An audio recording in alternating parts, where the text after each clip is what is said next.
Good morning friends. तो चलिए बिना देर किए हम शुरू करते हैं पावर शेयरिंग का पहला चैप्टर। ठीक है, एनसीईआरटी क्लास 10 पॉलिटिकल साइंस का पहला चैप्टर पावर शेयरिंग। इस चैप्टर में हम दो कंट्रीज़ के स्टोरी को समझते हुए पावर शेयरिंग को समझेंगे। जो पहला स्टोरी है वो है बेल्जियम का। बेल्जियम एक ऐसी कंट्री है जहाँ पे दो लैंग्वेज पीपल होते हैं। पहला जो लैंग्वेज वहाँ पे बोला जाता है वो बोला जाता है डच लैंग्वेज, और दूसरा जो बोला जाता है वो बोला जाता है फ्रेंच लैंग्वेज। ठीक है, तो बेल्जियम एक छोटी सी कंट्री है यूरोप में। ठीक है, इसका जो बॉर्डर है वो फ्रांस, नीदरलैंड, जर्मनी और लग्जमबर्ग के साथ शेयर होता है। और इसकी जो इथनिक कंपोजिशन की हम बात करें तो बहुत ही कॉम्प्लेक्स है। Complex to the sense what means ये है कि कंट्री का जो टोटल पॉपुलेशन है, ठीक है ना, उसका 59% लोग जो है फ्लेमिश रीजन में रहते हैं, और वो जो भाषा बोलते हैं उस भाषा का नाम है डच लैंग्वेज। ठीक है, अब बचे हुए जो 40% लोग हैं वो लोग वेलोनिया रीजन में रहते हैं, और वहाँ पे वो जो है फ्रेंच भाषा का इस्तेमाल करते हैं। और जो बचे हुए 1% लोग हैं वो जो है बेल्जियन और कह सकते हो आप जर्मन भाषा का उपयोग करते हैं, लैंग्वेज का उपयोग करते हैं। ठीक है, अब ये तो था मतलब बेल्जियम के बारे में। अब आइए इसकी कैपिटल सिटी को समझते हैं। जो बेल्जियम का कैपिटल है उसका नाम है ब्रुसेल्स। ठीक है, तो ब्रुसेल्स में हम देखते हैं कि 80% लोग जो है वो फ्रेंच बोलते हैं, जबकि 20% लोग डच बोलते हैं। ठीक है, डच लैंग्वेज का इस्तेमाल करते हैं। अब बात ये आती है कि ये जो माइनॉरिटी है फ्रेंच स्पीकिंग पीपल्स जो कम्युनिटी है, मतलब ये जो 20% फ्रेंच बोलने वाले लोग हैं, ये लोग काफ़ी रिच हैं, और रिच होने के साथ साथ पावरफुल भी हैं। ठीक है, और वहीं दूसरी तरफ डच स्पीकिंग कम्युनिटी जो है वो पूरी तरीके से इकोनॉमिक डेवलपमेंट का और एजुकेशन का पूरी तरीके से कह सकते हो आप बेनिफिट नहीं ले पा रहे थे। हैं कहीं ना कहीं जो ज़्यादा पावर होता था वो फ्रेंच स्पीकिंग लैंग्वेज पीपल के पास होता था। बाद में एक समय के बाद होता क्या है कि इन दोनों लोगों के बीच में कन्फ्लिक्ट क्रिएट होता है, दोनों लैंग्वेज स्पीकिंग कम्युनिटी के बीच में। The time is all about 1950 to 1960। Okay, and फिर उसके बाद होता क्या है कि ये प्रॉब्लम जो है फिर क्या बोलते हैं पार्लियामेंट में आता है, और पार्लियामेंट में आने के बाद जो है फिर इसका सॉल्यूशन किया जाता है। तो सॉल्यूशन को हम बाद में समझेंगे, अभी हम सिर्फ प्रॉब्लम पे आ रहे हैं कि ये बेल्जियम की क्या सिचुएशन था। जैसा कि हमने देखा कि जो डच स्पीकिंग पीपल थे वो कंट्री में, भले ही कंट्री में देखा जाए तो बहुत ब्रॉड लेवल पे हैं, जबकि कैपिटल सिटी में देखा जाए तो वहाँ पे माइनॉरिटी में है। कौन? Dutch people. ठीक है, ये था बेल्जियम के बारे में। अब आप आगे समझते हैं। नेक्स्ट जो हमारा एग्जांपल है वो हमारे पास के देश हैं जिसका नाम है श्रीलंका। श्रीलंका के बारे में हमें ये जानने को मिलता है कि यहाँ पे काफ़ी डाइवर्स पॉपुलेशन है। यहाँ के जो मेजर सोशल ग्रुप्स हैं वो है सिन्हला स्पीकर्स हैं, सिन्हला भाषा का उपयोग करते हैं। तकरीबन 74% लोग जो है यहाँ पे सिन्हला भाषा का उपयोग करते हैं, और तमिल भाषा का उपयोग करने वाले लगभग 18% लोग हैं। तमिल भी यहाँ पे दो ग्रुप्स में बटा हुआ है। एक वो जो कि उस देश के ही तमिल लोग हैं, और जिसको कि हम लोग श्रीलंकन तमिल भी कहते हैं, जो कि 13% अप्रॉक्सीमेटली हैं। और जो बचे हुए परसेंट के तमिल्स हैं वो लोग ऐसे लोग हैं जो भारत से श्रीलंका लाए गए थे जब ब्रिटिश यहाँ पे अपना राज कर रहा था। ठीक है, तो जब उस समय कॉलोनियल जो पीरियड चल रही थी उस वक्त उनको जो है मज़दूर, जो भी मज़दूर होते थे वो ब्रिटिश जो है वहाँ से उठाकर इनको श्रीलंका लाए हुए थे काम कराने के लिए, तो उन्हें इंडियन तमिल्स कहा जाता है।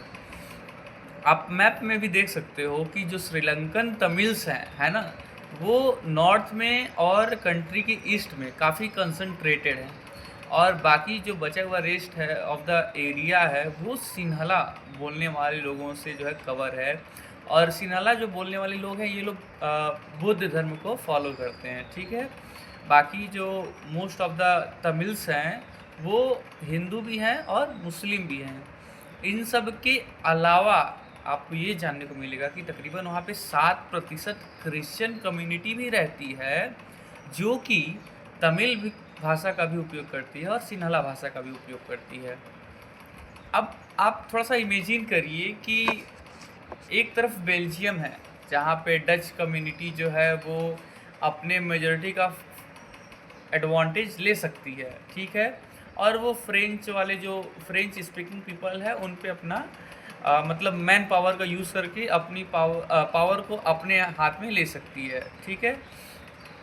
और वहीं दूसरी तरफ जो है सिन्हला कम्युनिटी है जो कि मतलब श्रीलंका में काफ़ी ज़्यादा बोलते हैं लोग, 74% जैसा कि मैंने बताया। तो वो लोग मतलब आप कह सकते हो कि वो पावर का मिसयूज़ कर सकते हैं। उनके पास पूरी कंट्री के सब कुछ जो पावरफुल प्लेसेस हैं लाइक पीएम, सीएम, वो जो भी वैकेंसीज हैं सब पे ये लोग राज करते हैं। Even in the education they can discriminate. Okay, so let's come to the point. हम समझते हैं श्रीलंका को। तो श्रीलंका के बारे में ये कहा जाता है कि श्रीलंका जो है 1948 में इंडिपेंडेंट होता है, ठीक है। यहाँ के जो लीडर्स होते हैं वो सिन्हला कम्युनिटी से ज़्यादा होते हैं और यहाँ पे इसी सिन्हला कम्युनिटी के लोगों को वरीयता दी जाती है, यू कैन से प्रायोरिटी दी जाती है किसी भी गवर्नमेंट के वैकेंसी में पार्ट में, so that they can show their majority okay over the country.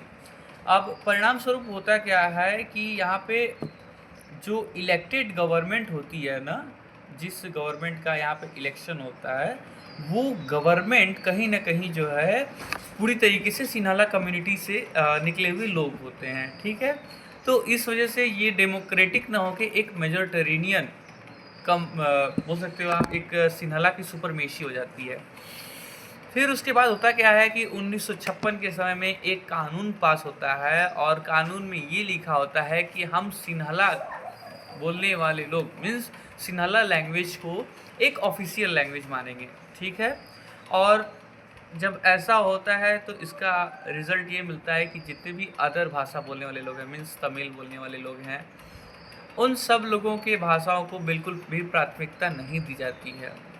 इतना ही नहीं, जो भी सरकार होती है वो जो भी नीति बनाती है, जो भी योजनाएं बनाती है, जो भी नई नई आप कह सकते हो स्कीम्स आते हैं, है ना, वो सब कुछ सिन्हला कम्युनिटी के लिए होती है। जो भी यूनिवर्सिटीज़ में पोजीशन होता है, गवर्नमेंट में जॉब्स होते हैं, है ना, वो सब कुछ सिन्हला कम्युनिटी वाले पीपल्स के लिए होता है, not for the Tamils. Okay, तो ये कहीं ना कहीं जो है एक प्रॉब्लम क्रिएट हो रहा था श्रीलंका में।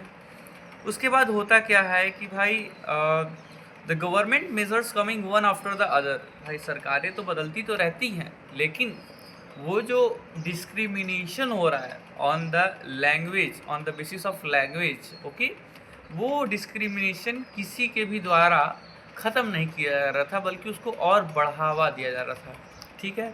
अब गवर्नमेंट के जितने भी जॉब्स आते हैं, जितने भी यूनिवर्सिटी में पोजीशंस होते हैं, हर जगह सिन्हला बोलने वाले लोग हैं। कहीं भी तमिल लैंग्वेज को प्रायोरिटी नहीं दी जाती है, सिर्फ एक language that is the Sinhala speaking people. अब होता क्या है कि ये जो तमिल पीपल होते हैं ये बहुत ही खुद को असहाय समझते हैं और असहाय समझते हुए ये भी वो महसूस करते हैं कि भाई जितनी भी पार्टीज़ हैं कोई भी उनकी सुनवाई नहीं सुनने वाला है, ठीक है। और उन्हें ऐसा महसूस होता है कि संविधान के साथ साथ ये जो गवर्नमेंट की नीति हैं ये बिल्कुल इनकी जो राइट्स है उनके राइट्स के साथ वो क्या कर रहे हैं, डिस्क्रिमिनेशन कर रहे हैं ताकि ये किसी भी फील्ड में जॉब ना पा सके। कौन? श्रीलंकन तमिल्स। तो ओवरऑल बात ये आ रही थी कि श्रीलंकन तमिल्स को कहीं भी प्राथमिकता नहीं दी जा रही थी, कहीं भी कोई पोजीशन नहीं दिया जा रहा था, उनके साथ अनबायस हो रहा था, ठीक है। तो ये सारे प्रॉब्लम्स थे वहाँ पे। अब उसके बाद क्या होता है मैं आपको समझाना चाहूँगा। यहाँ पे बताया गया है कि जो श्रीलंकन तमिल होते हैं ये एक्शन लेते हैं। एक्शन क्या लेते हैं कि ये लोग पॉलिटिकल पार्टीज़ बनाते हैं, इसके साथ साथ वो जो है रैली निकालते हैं, धरना निकालते हैं, धरना प्रदर्शन करते हैं। क्यों करते हैं? ताकि इनकी भाषाओं को प्राथमिकता दे, सरकार इनकी भाषाओं को समझे और इन्हें माने इनके जो भी राइट्स है, इक्वल राइट्स है इन the education, in job, in any field, in any social field और एनी इकोनॉमिकल फील्ड, हर जगह इनको इक्वलिटी मिलना चाहिए। इसके लिए ये लोग जो है स्ट्रगल करते हैं और पार्टीज फॉर्म करते हैं। और इतना ही नहीं भाई, इनका बस इतना सा कहना था कि मुझे जो है सिर्फ और सिर्फ इक्वालिटी चाहिए, means equality of opportunity in securing the education and job. हर शिक्षा विभाग में, हर नौकरी में इनको भी सही स्थान मिलना चाहिए, ठीक है। लेकिन इनकी जो डिमांड होते हैं ना, वो बिल्कुल भी 1% भी कह सकते हो आप एक्सेप्ट नहीं होती है by the government, totally deny कर दिया जाता है। और होता क्या है कि 1980 आते आते कई सारे पॉलिटिकल ऑर्गेनाइजेशन जो है वो बन जाते हैं और वो ये डिमांड करते हैं कि हम तमिल वाले, जो तमिल स्पीकिंग पीपल्स हैं, वो हम अपना खुद का एक सेपरेट स्टेट बनाएंगे, like the north and the eastern part of Sri Lanka, they will form the different new state, ठीक है। वो बोले कि भाई ऐसा है कि देखिए अब आप लोग मेरी सुनवाई नहीं कर रहे हैं, अब हम जो है अपना एक नया सरकार बनाएंगे, अपना एक नया राज्य बनाएंगे, उस राज्य में हमारे स्पीकिंग पीपल्स होंगे, मीन्स तमिल पीपल होंगे, and we will form the government and we will run through it, okay. उसके बाद क्या होता है कि कम्युनिटीज़ का, जो तमिल स्पीकिंग कम्युनिटीज़ है, उनका गवर्नमेंट के ऊपर से भरोसा बिल्कुल उठ जाता है। और इसकी वजह से होता क्या है कि काफ़ी दोनों लैंग्वेज पीपल्स के बीच में टेंशन क्रिएट होता है, जिसके वजह से जो है एक सिविल वॉर जानते हो ना, गृह युद्ध। तो ये जो टेंशन होता है कहीं ना कहीं एक सिविल वार में कन्वर्ट हो जाता है। और सिविल वार होने की वजह से होता क्या है कि हजारों लोग, दोनों कम्युनिटीज़ के पीपल्स जो है वो मारे जाते हैं और कई हजार लोग जो है वो कह सकते हो आप घायल हो जाते हैं उस युद्ध में, ठीक है। लेकिन यहाँ पे बात ये आती है, इस दोनों कहानी से हमें क्या समझने को मिल रहा है कि एक तरफ श्रीलंका है जहाँ पे मतलब सिर्फ एक ही लैंग्वेज को प्रायोरिटी दी जा रही है, अनदर लैंग्वेज को बिल्कुल भी हल्का सा भी, मतलब 1% भी चांस नहीं दिया जा रहा है। इवन अगर हम लैंग्वेज को छोड़ दें, हम अदर फील्ड्स देखते हैं like education, job, university, government positions and any field, कहीं भी श्रीलंकन तमिल्स के लिए कोई भी बातचीत नहीं है। जैसे हमारे इंडिया में माइनॉरिटीज़ के लिए हर चीज़ रिजर्व होते हैं, चाहे वो ओबीसी हो, एससी हो, एसटी हो, इवन जनरल में भी ईडब्ल्यूएस जैसे सेक्शंस आ गए हैं। हमारे इंडिया में इतना बेटर ऑप्शन है। बट श्रीलंका की बात करें, उस टाइम में 1980 के टाइम में ऐसा कोई भी प्रोविज़न नहीं था उनके प्रोटेक्शन के लिए, उनको कोई इक्वालिटी नहीं दी जा रही थी। तो ये दो कहानी थी, एक श्रीलंका की और एक बेल्जियम की। अब हम बात समझते हैं, अब हम आगे समझते हैं कि इसका परिणाम हमें क्या देखने को मिलता है, मतलब क्या चेंजेस आते हैं, कैसे यहाँ पे पावर को शेयर किया जाता है। तो मैं आपको बताना चाहूँगा कि बेल्जियंस के जो लीडर होते हैं ना, वो एक अलग ही रास्ता अपनाते हैं। वो लड़ाई झगड़ा नहीं करते आपस में, वो एक अलग रास्ता अपनाते हैं। वो एक अलग रास्ता कैसे अपनाते हैं, वो लोग ये कहते हैं कि देखिए 1970 से 1993 तक वहाँ की जो गवर्नमेंट होती है बेल्जियम की, वो 3 से 4 टाइम जो है अमेंडमेंट करती है अपने कॉन्स्टिट्यूशन, अपने संविधान में, ठीक है। ये बार बार संशोधन करने का कारण क्या था? कारण बस इतना सा था कि किसी भी भाषा बोलने वाले व्यक्ति को, संप्रदाय को किसी भी प्रकार का ठेस न पहुँचे और सरकार में सभी की सहभागिता इक्वल हो, बराबर हो, और पावर को हम इक्वली डिवाइड करके, शेयर करके हम जो है गवर्नमेंट को चलाएं, ठीक है, ताकि किसी भी प्रकार का प्रॉब्लम ना क्रिएट हो। तो इसलिए 3 से 4 बार जो है संशोधन होता है संविधान में, और ये कहा जाता है कि हम किसी भी आधार पे, चाहे वो भाषा हो या इक्वलिटी हो, किसी भी आधार पे हम अपने राज्य को विभाजित नहीं करेंगे। और उसके बाद जो है हम कुछ संशोधन करेंगे, कुछ न कुछ हम चीज़ें ऐसा लाएंगे, कुछ ऐसा रूल बनाएंगे जिससे हमें पावर शेयरिंग में कोई भी प्रॉब्लम ना क्रिएट हो। उसके बाद हम आगे समझते, इसमें ये बताया गया है कि अरेंजमेंट कुछ इस प्रकार होता है कि जो फाइनल रिजल्ट निकल के आता है वो ये निकल के आता है कि अब गवर्नमेंट की जितनी भी एजेंसीज़ हैं, जितनी भी इंस्टीट्यूशंस हैं, जितने भी ऑर्गेनाइजेशंस हैं, जितने भी पोस्ट हैं, चाहे वो पार्लियामेंट हो, इवन स्टेट के लेजिस्लेटिव असेंबलीज हो, एनीथिंग, हर जगह डच और कौन भाषा बोली जाती थी? फ्रेंच।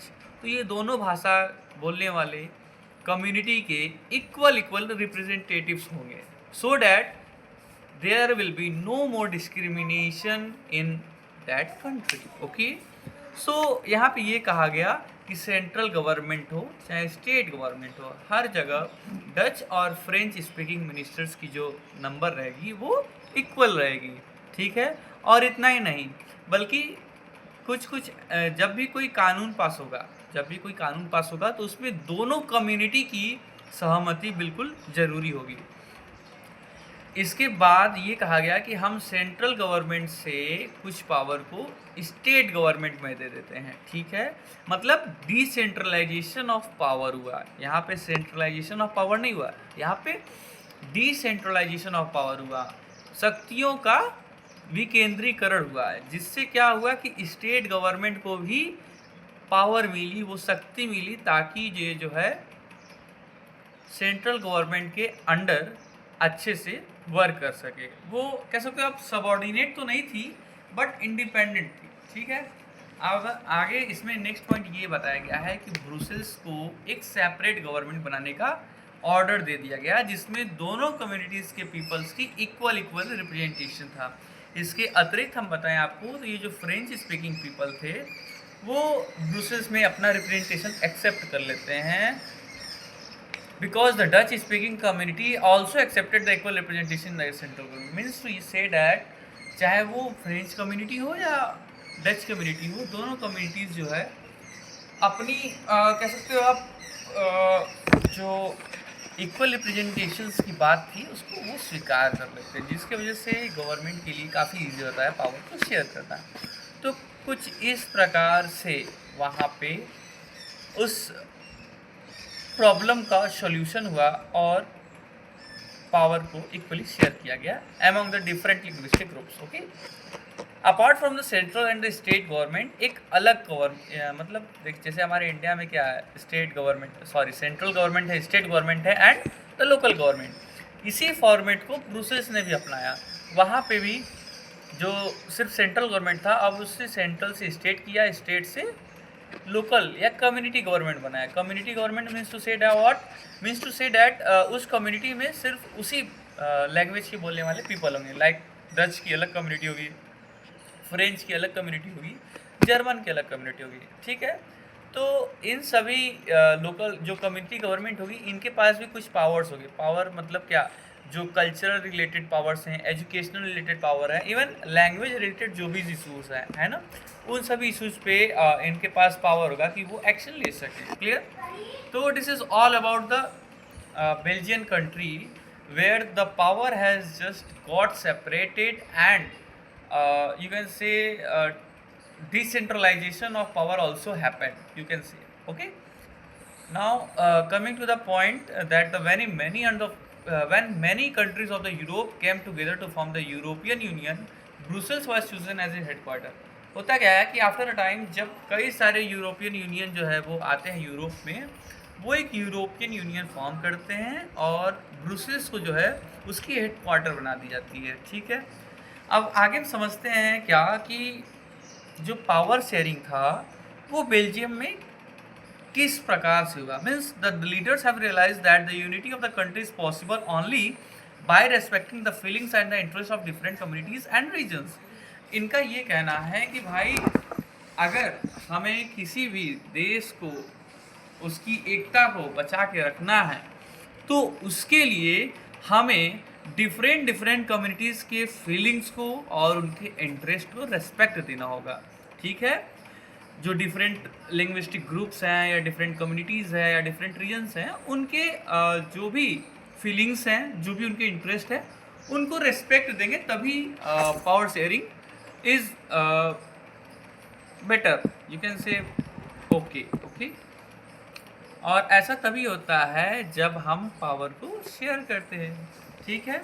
श्रीलंका को मैंने देखा, श्रीलंका को आप सभी ने भी समझा कि श्रीलंका क्या है, एक कॉन्ट्रास्टिंग एग्जांपल है। वहाँ पे पावर को शेयर नहीं करते लोग, वहाँ पे पावर को जो है सेंट्रलाइज करते हैं। Centralise to the mean sense what, they didn't